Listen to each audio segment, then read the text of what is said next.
Welcome to my channel. ಇದು Rashmi's vlogs.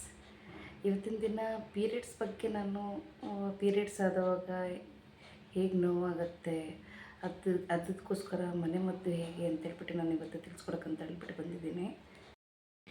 ಈ ಹೊಟ್ಟೆ ನೋವು ತುಂಬ ಜನರಲ್ಲಿ ಕಂಡುಬರುತ್ತದೆ, ಹಾಗೆ ನನಗೂ ಸಹ ಇದೆ. ಅದಕ್ಕೆ ನಾನು ಮನೆಯಲ್ಲಿ ಏನು ಮನೆಮದ್ದು ಮಾಡ್ತೀನಿ ಇವತ್ತು ಅದನ್ನೇ ತಿಳಿಸ್ಕೊಡೋಕ್ಕಂತ ಹೇಳ್ಬಿಟ್ಟು ಬಂದಿದ್ದೀನಿ. ಇವತ್ತು ಹಾರ್ಮೋನಲ್ ಚೇಂಜಸ್ಸಿಂದ ಇರ್ಬೋದು, ಹಾಗೆ ಆಹಾರ ಪದ್ಧತಿಯಿಂದ ಇರ್ಬೋದು, ಇಲ್ಲ ಲೈಫ್ ಸ್ಟೈಲ್ ಬಗ್ಗೆ ಇರ್ಬೋದು, ಇದೆಲ್ಲದರಿಂದನೂ ಕೂಡ ಪರಿಣಾಮ ಆಗಿರುತ್ತೆ ಇದಕ್ಕೆ. ಇದರಿಂದಾಗಿ ಪೀರಿಯಡ್ಸ್ ಟೈಮಲ್ಲಿ ನಮಗೆ ತುಂಬ ಹೊಟ್ಟೆ ನೋವು ಬರುವಂಥದ್ದು, ಮತ್ತು ಹಾಗೆ ಇದರಲ್ಲೊಂದು ಸಿಂಪ್ಟಮ್ಸ್ ಕೂಡ ಇದೆ. ಆ ಸಿಂಪ್ಟಮ್ಸ್ ಏನಂದರೆ ವಾಮಿಟ್ ಆಗುವಂತೆ ಆಗೋದು, ಹಾಗೆ ತಲೆ ಸುತ್ತಂಗೆ ಆಗೋದು, ಮತ್ತು ವೀಕ್ನೆಸ್, ಈ ಥರ ತುಂಬ ತೊಂದರೆಗಳು ನೋಡ್ತಾ ಇರ್ಬೋದು ಇವಾಗ ನೀವು. ಹಾಗಾದರೆ ಮನೆಯಲ್ಲಿ ಔಷಧಿ ಮಾಡಿಕೊಂಡು ನಮ್ಮ ಹೊಟ್ಟೆ ನೋವು ನಾವು ಹೇಗೆ ಕಡಿಮೆ ಮಾಡ್ಕೊಳ್ಳೋದು ಅಂತೇಳ್ಬಿಟ್ಟು ನೋಡ್ಕೊಂಡು ಬರೋಣ ಇವಾಗ. ಮೊದಲನೇದಾಗಿ ಇಂಗು. ಈ ಇಂಗು ಎಲ್ಲರ ಮನೆಯಲ್ಲಿ ಇರುವಂಥ ಸಾಮಗ್ರಿ. ಈ ಇಂಗನ್ನು 1/4 ಗ್ಲಾಸ್ ಮಜ್ಜಿಗೆ ಜೊತೆ ಸ್ವಲ್ಪ ಇಂಗನ್ನು ಮಿಶ್ರಣ ಮಾಡುವಂಥದ್ದು. ಈ ಇಂಗೇನಿದೆ, ನಿಮಗೆ ಗ್ಯಾಸ್ಟ್ರಿಕ್ ತೊಂದರೆ ಏನಾದರೂ ಇದ್ದರೂ ಕೂಡ, ಅಂದರೆ ಪೀರಿಯಡ್ಸ್ ಆಗೋ ಟೈಮಲ್ಲಿ ಗ್ಯಾಸ್ಟ್ರಿಕ್ ತೊಂದರೆ ಆಗೇ ಆಗುತ್ತೆ. ಆವಾಗ ಹೊಟ್ಟೆ ಉಬ್ಬರೆಲ್ಲ ಆಗುತ್ತೆ. ಆ ಟೈಮಲ್ಲಿ ಇದನ್ನು ಮಾಡ್ಕೊಂಡು ಕುಡಿದ್ರೆ ಹೊಟ್ಟೆ ನೋವು ಸ್ವಲ್ಪ ಕಡಿಮೆ ಆಗುತ್ತೆ. ಗ್ಯಾಸ್ಟ್ರಿಕ್ ತೊಂದರೆನೂ ಕಡಿಮೆ ಆಗುತ್ತೆ, ಹಾಗೆ ಹೊಟ್ಟೆ ನೋವು ಬರ್ತಾ ಇರುತ್ತಲ್ಲ ಅದು ಕೂಡ ಕಡಿಮೆ ಆಗುತ್ತೆ ನಮಗೆ. ಈ ಇಂಗನ್ನು ಗಟ್ಟಿಯಾಗಿ ಬರುತ್ತಲ್ಲ ಆ ಇಂಗನ್ನು ಬೇಕಾದರೆ ಯೂಸ್ ಮಾಡ್ಬೋದು, ಹಾಗೆ ಪುಡಿ ಬರುತ್ತಲ್ಲ ಆ ಇಂಗನ್ನು ಬೇಕಾದರೆ ಯೂಸ್ ಮಾಡ್ಬೋದು ನಾವು. ಅದೇ ರೀತಿ ಮಜ್ಜಿಗೆಯನ್ನು ಉಪಯೋಗಿಸಿಕೊಂಡು ಮನೆಯಲ್ಲೇ ಮಾಡುವಂತಹ ಮನೆಮದ್ದು ಏನೆಂದರೆ ಅಲೋವೆರಾ ಜೆಲ್. ಆ ಅಲೋವೆರಾ ಜೆಲ್ ಏನಿದೆ ನಮ್ಮನೆ ಎಲ್ಲರ ಮನೆಯಲ್ಲೂ ಸಿಗುವಂಥದ್ದೇ. 2 ಇಂಚು ಕಟ್ ಮಾಡಿಕೊಂಡು ಅಲೋವೆರಾ ಜೆಲ್ನ ಆ ಲೋಳೆ ಇರುತ್ತಲ್ಲ, ಒಳಗಡೆ ಜೆಲ್ ಇರುತ್ತಲ್ಲ ಅದನ್ನು ತಗೊಳ್ಬೇಕು. ಫಸ್ಟು ಅದನ್ನು ತಗೊಂಡು ಅರ್ಧ ಲೋಟ ಮಜ್ಜಿಗೆಗೆ ಈ ಜೆಲ್ನ ಮಿಶ್ರಣ ಮಾಡಬೇಕು. ಈಗ ನಾನು ಏನೆಲ್ಲ ಹೇಳ್ತಾ ಇದ್ದೀನಿ ಅದನ್ನೆಲ್ಲ ಪೀರಿಯಡ್ಸ್ ಟೈಮ್ಗೆ ನೋವು ಬರುತ್ತಲ್ಲ, ತುಂಬ ನೋವು ಬರ್ತಾ ಇರುತ್ತೆ, ಆವಾಗ ಈ ರೀತಿ ಮಾಡ್ಕೊಂಡು ಕುಡಿದ್ರೆ ನಿಮಗೆ ಹೊಟ್ಟೆ ನೋವು ಕಡಿಮೆ ಆಗುತ್ತೆ ಅಂತ ಹೇಳ್ಬಿಟ್ಟು ನಾನು ಹೇಳ್ತಾ ಇದ್ದೀನಿ.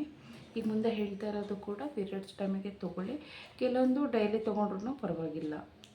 ಇದೆಲ್ಲ ತುಂಬ ಸಹಾಯಕಾರಿ, ತುಂಬ ಬೇಗ ಪರಿಣಾಮ ಕೊಡುವಂತಹ ಔಷಧಗಳಿವು. ಅದೇ ರೀತಿ ಇನ್ನೊಂದು ಔಷಧ ನೋಡಬೇಕಾದ್ರೆ ಅದನ್ನು ಈಗ ಹೇಳ್ತಾ ಇರೋದನ್ನು ಈಗ ಡೈಲಿ ಕೂಡ ನಾವು ತೊಗೊಳ್ಬೋದು. ಹೊಟ್ಟೆ ನೋವು ಬಂದಾಗಲೂ ತೊಗೊಳ್ಬೇಕಂತ ಏನಿಲ್ಲ. ಈ ಔಷಧ ಬೇಕಾದರೆ ಯಾವಾಗ ಬೇಕಾದ್ರೆ ಡೈಲಿ ಬೇಕಾದ್ರೆ ತೊಗೊಳ್ಬೋದು. ಸ್ವಲ್ಪ ಅರಿಶಿನ ತೊಗೊಳ್ಬೇಕು, ಹಾಗೆ ಉಗುರು ಬೆಚ್ಚಗಿನ ಹಾಲು ತೊಗೊಂಡು ಅರಿಶಿನ ಹಾಲು 2 ಮಿಕ್ಸ್ ಮಾಡಿಬಿಟ್ಟು ಡೈಲಿ ನೈಟ್ ಮಲಗುವ ಮುಂಚೆ ಇದನ್ನು ತೊಗೊಳ್ಬೇಕು. ಉಗುರು ಬೆಚ್ಚಗೆ ಹಾಲಿಗೆ ಸ್ವಲ್ಪ ಅರಿಶಿನ ಮಿಕ್ಸ್ ಮಾಡಿ ಕುಡಿಬೇಕು ಡೈಲಿ ರಾತ್ರಿ ಮಲಗುವ ಮುಂಚೆ. ಅರಿಶಿಣ ಅಂದರೆ ಪುಡಿ ಬರುತ್ತಲ್ಲ ಅದಲ್ಲ, ಅರಿಶಿಣ ಕೊಂಬು ಬರುತ್ತಲ್ವ ಅದನ್ನು ಸ್ವಲ್ಪ ತೇದ್ಬಿಟ್ಟು ಉಗುರು ಬೆಚ್ಚಿನ ಹಾಲಿಗೆ ಮಿಕ್ಸ್ ಮಾಡಿ ಕುಡಿಬೇಕು. ಅರಿಶಿಣದಲ್ಲಿ ಆ್ಯಂಟಿ ಇನ್ಫ್ಲಮೇಟರಿ ಅಂಶವಿದೆ. ಉರಿಯೂತವನ್ನು ಕಡಿಮೆ ಮಾಡುವ ಶಕ್ತಿ ಹೊಂದಿರುವಂಥದ್ದು, ಹೊಟ್ಟೆ ನೋವನ್ನು ಕಡಿಮೆ ಮಾಡುವಂಥದ್ದು ಇದು. ಪೀರಿಯಡ್ಸ್ ಟೈಮಲ್ಲಿ ಉರಿಯೂತದಿಂದಲೇ ನಮಗೆ ಅರ್ಧ ಹೊಟ್ಟೆ ನೋವು ಕಾಣಿಸ್ಕೊಳೋದು. ಸೊ ಈ ಉರಿಯೂತ ಕಮ್ಮಿ ಆಗ್ತಾ ಇದ್ದಂಗೆ ನಮ್ಮ ಹೊಟ್ಟೆ ನೋವು ಕೂಡ ಕಮ್ಮಿ ಆಗ್ತಾ ಹೋಗುತ್ತೆ. ಅದೇ ರೀತಿ ಇನ್ನೊಂದು ಉಪಯೋಗಕಾರಿಯಾಗಿರುವ ಔಷಧ ಏನಂದರೆ ಜೀರಿಗೆ ಕಷಾಯ ಏನಾದರೂ ಕರಿಬೋದು. 1 ಸ್ಪೂನ್ ಜೀರಿಗೆಯನ್ನು 1 ಲೋಟ ನೀರಿಗೆ ಸೇರಿಸಿ ಅದು 1/4 ಗ್ಲಾಸ್ ಬರಬೇಕು, ಆ ಥರ ಕುದಿಸ್ಬೇಕು. ನೀವು 1/4 ಗ್ಲಾಸ್ ಬರುವ ತನಕ ಕುದಿಸ್ಬೇಕು. 1/4 ಗ್ಲಾಸ್ ಬಂದಾದಮೇಲೆ ಅದನ್ನು ಸೇವಿಸ್ಬೇಕು ನೀವು. ಈ ಥರ ಮಾಡಿ ಕುಡಿದ್ರೆ ಕೂಡ ನಿಮಗೆ ಹೊಟ್ಟೆ ನೋವು ತುಂಬಾ ಕಮ್ಮಿ ಆಗುತ್ತೆ. ತುಂಬ ಒಳ್ಳೆಯ ಔಷಧ ಸತ್ವ ಹೊಂದಿರುವ ಜೀರಿಗೆ ಇದನ್ನು ನೀವು ಡೈಲಿ ಬೇಕಾದ್ರೆ ಕುಡಿಬೋದು. ಹೊಟ್ಟೆ ನೋವು ಬಂದಾಗಲೇ ಕುಡಿಬೇಕಂತ ಏನಿಲ್ಲ, ಡೈಲಿ ಕುಡಿಬೋದು, ಒಳ್ಳೆಯದು ನಿಮಗೆ. ಅದೇ ರೀತಿ ಜೀರಿಗೆ ಮತ್ತು ಕಾಳುಮೆಣಸು ಇದನ್ನು ಕುದಿಸಿ ಅದನ್ನು ಶೇಖರಣೆ ಮಾಡಿ ಡೈಲಿ ಸ್ವಲ್ಪ ಸ್ವಲ್ಪ ತಗೊಳ್ಳೋದ್ರಿಂದ ನಿಮಗೆ ಹೊಟ್ಟೆ ನೋವು ಕಡಿಮೆ ಆಗುತ್ತೆ. ಪೀರಿಯಡ್ಸ್ ಟೈಮ್ ಇರುತ್ತೆ ಅಲ್ವಾ, 4 ದಿನ ಹಿಂದೆ 1 ಲೀಟ್ರ್ ನೀರಿಗೆ ಕಾಳುಮೆಣಸು, ಜೀರಿಗೆ ಇದನ್ನು ಮಿಕ್ಸ್ ಮಾಡಿ ಕುದಿಸಿ ಅದು ತಣ್ಣಗೆ ಹಾಕಿ ಶೇಖರಣೆ ಮಾಡಿಡಬೇಕು. ತಣ್ಣಗಾಗಾದ್ಮೇಲೆ ಶೇಖರಣೆ ಮಾಡಿಡಬೇಕು. ಕಾಳುಮೆಣಸು ನಮ್ಮ ದೇಹದಲ್ಲಿ ನ್ಯಾಚುರಲ್ ಆಗಿ ನಮ್ಮ ದೇಹದಲ್ಲಿ ನೋವನ್ನು ತೊಡೆದು ಹಾಕುವಂತಹ ಕೆಮಿಕಲ್ ಉತ್ಪತ್ತಿ ಮಾಡುವಂಥದ್ದು. ನ್ಯಾಚುರಲ್ ಪೇನ್ ಕಿಲ್ಲರ್ ಅಂತಲೇ ಕರಿತೀವಿ ಈ ಕಾಳುಮೆಣಸನ್ನು. ಜೀರಿಗೆ ಕಾಳುಮೆಣಸು ಮಿಶ್ರಣ ಮಾಡಿ ಇದೊಂದು ಕಷಾಯ ಅಂತಲೇ ಹೇಳಬಹುದು. ಇದನ್ನು ಕುದಿಸಿ ಆರಿಸಿ ಸ್ಟೋರ್ ಮಾಡಿ ಇಟ್ಕೋಬೇಕು. ಇದು ಪೀರಿಯಡ್ಸ್ ಟೈಮ್ ಹಿಂದೆ 4 ದಿನ ಇರುತ್ತಲ್ವ, ಆ ಟೈಮಲ್ಲಿ 1 ಅವರ್ಗೊಂದ್ಸತಿ 2 ಅವರ್ಸ್ಗೊಂದ್ಸತಿ ಇದನ್ನು ಸ್ವಲ್ಪ ಸ್ವಲ್ಪ ಕುಡಿತಾ ಬರೋದರಿಂದ ನಿಮಗೆ ಹೊಟ್ಟೆ ನೋವು ಕಡಿಮೆ ಆಗ್ತಾ ಇರುತ್ತೆ. ಅದೇ ರೀತಿ ಇನ್ನೊಂದು ಬೇಲಿಯಲ್ಲಿ ಸಿಗುವಂತಹ ಹೂ ಅಂದರೆ ಕೆಂಪು ದಾಸವಾಳ. ಈ ಹೂ ಆಲ್ಮೋಸ್ಟ್ ಎಲ್ಲರ ಮನೆಯಲ್ಲೂ ಸಿಗುವಂತಹ ಹೂ ಇದು ಕೆಂಪು ದಾಸವಾಳ. ಇದು ದೇವರ ಪೂಜೆಗೂ ಸಮೇತ ನಾವು ಯೂಸ್ ಮಾಡ್ತೀವಿ. ಹಾಗೆ ಈ ಹೂವಲ್ಲಿ ಔಷಧಿ ಸತ್ವ ಇರುವಂತಹ ಹೂ ಆಗಿದೆ ಇದು. ಯಾವುದು? ಕೆಂಪು ದಾಸವಾಳ. ಇದು ಅಂದರೆ ಈ ದಾಸವಾಳ 2 ದಾಸವಾಳ ತೊಗೊಂಡು ನೀರಿಗೆ ಹಾಕಿ ಕುದಿಸ್ಬೇಕು. 1 ಗ್ಲಾಸ್ ನೀರಿಗೆ ಹಾಕಿ ಕುದಿಸ್ಬೇಕು.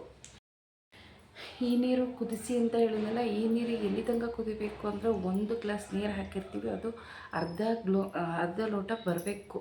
ಅಲ್ಲಿ ತನಕ ನೀರು ಕುದಿಸ್ಬಿಟ್ಟು ಇದನ್ನು ಕುಡಿದ್ರೆ ನಿಮಗೆ ಹೊಟ್ಟೆ ನೋವು ಕಡಿಮೆ ಆಗುತ್ತೆ.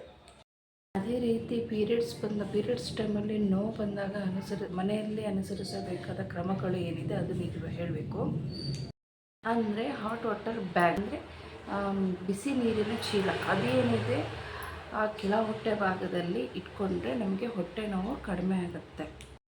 ಅದೇ ರೀತಿ ಇನ್ನೊಂದು ಏನಂದರೆ ಬಿಸಿ ನೀರಿಗೆ ಅಂದರೆ ಒಂದು ಬಕೆಟ್ ತೊಗೊಂಡು ಅರ್ಧ ಬಕೆಟ್ ಬಿಸಿ ನೀರು ಇಟ್ಕೊಂಡು ನಮ್ಮ 2 ಕಾಲನ್ನು ಅದರೊಳಗೆ ಬಿಸಿ ನೀರೊಳಗೆ ಹಾಕಬೇಕು.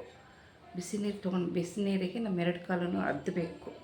ಅದ್ದಿಟ್ಕೊಂಡೆ ನಾವು ಕೂತ್ಕೊಂಡ್ವಿ ಅಂದರೆ ನಿಮಗೆ ಹೊಟ್ಟೆ ನೋವೇನಿರುತ್ತೆ ಅದು ನಿಮಗೆ ಕಡಿಮೆ ಆಗ್ತಾ ಹೋಗುತ್ತೆ. ಫ್ರೆಂಡ್ಸ್, ಇವಾಗ ನಾನು ಹೇಳಿರೋದೆಲ್ಲ ಮನೆ ಮದ್ದು ನಮ್ಗೆ ಏನು ಹೇಳಿದ್ದೀನೋ ಅದು ನಾನು ಹೇಳಿರೋ ಪ್ರಕಾರನೇ ನೀವು ಮಾಡ್ಕೊಂಡು ಹೋಗಿ. ಪೀರಿಯಡ್ಸ್ ಟೈಮಲ್ಲಿ ಏನು ಹೊಟ್ಟೆ ನೋವು ಇರುತ್ತೆ ಅದು ನಿಮಗೆ ಕಡಿಮೆ ಆಗ್ತಾ ಹೋಗುತ್ತೆ.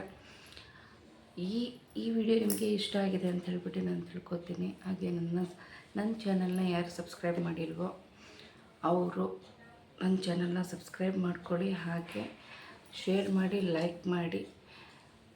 ನೆಕ್ಸ್ಟ್ ವಿಡಿಯೋದಲ್ಲಿ ಮತ್ತೆ ನಾನು ಸಿಗ್ತೀನಿ. ಅಲ್ಲಿವರೆಗೂ ನಮಸ್ಕಾರ.